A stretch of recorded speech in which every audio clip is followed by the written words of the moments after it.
Love and Marriage Huntsville, Season 9, Episode 1. Now I'm going to call BS. Now, Destiny, what you're not going to do is sit there and now say you can relate to what Melody went through with Martell because of the situation between you, Moses, and Sonny.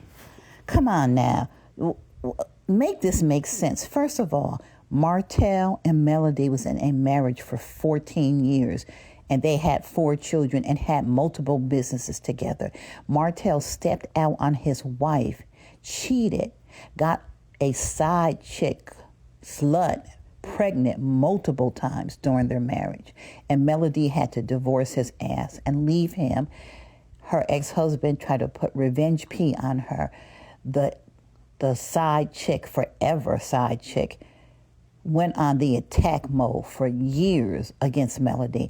And you want to sit there on Beyonce's internet, on OWN network, and say that now you can relate to what Melody went through with Martell and get teary-eyed.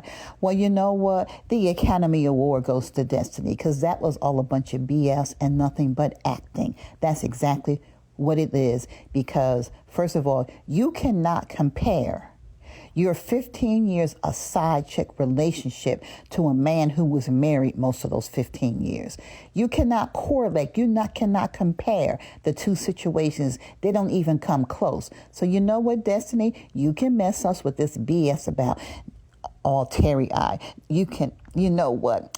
I'm trying not to cry, but I can now relate to what you went through. No, you can't. You and Moses was not even ever in a serious relationship. And it sounds like Moses may have tried recently, but he determined very early on that it wasn't going to work between you and him because you are not wife material. But for you to sit up here in our face and say and act like you can relate to Melody because you were so crushed and hurt when we heard you on Mommy, your,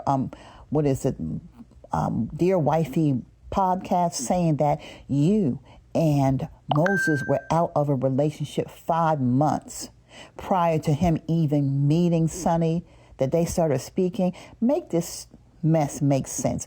This is a bunch of BS. And you know what, Carlos King, we ain't buying it.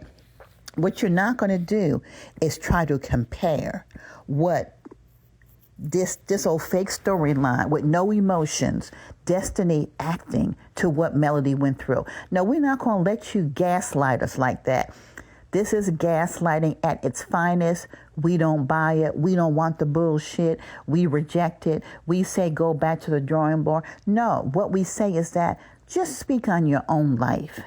Speak on your own life and stop with the comparison. Because one thing we can let you know for sure, Dusty, Dan, you will never be a star. You're not star quality. And that's why most of the women on this show is mad, because they want what Melody has. Stormy wants to be an actress. She don't have star quality. That's why she don't like Melody. Destiny, Dustpan Destiny, wants to be an actress. She doesn't have star quality. That's why she doesn't like Melody. Tisha wants to be a brand ambassador. She wanted Target to use her as an ambassador for their clothing line. Target said, no, thank you. She's mad about it. Kimmy is just jealous because Melody had a man who chose her first and really did love her. And I believe that he did love Melody at one point. Now it's just he's obsessed with Melody and he wants his old thing back, but he'll never get it. So you know what? Make this make sense. Tisha, I don't know what her problem is, but she need to move on with that old raggedy mop on her head. Move on, girl, move on. But you know what? This is gaslighting at its finest. And you know what, Destiny, whoever came up with this storyline, if you came up with the idea, or Carlos King or production, that you can compare your situation to Melody's, no. There is no comparison. Go back to the drawing board with this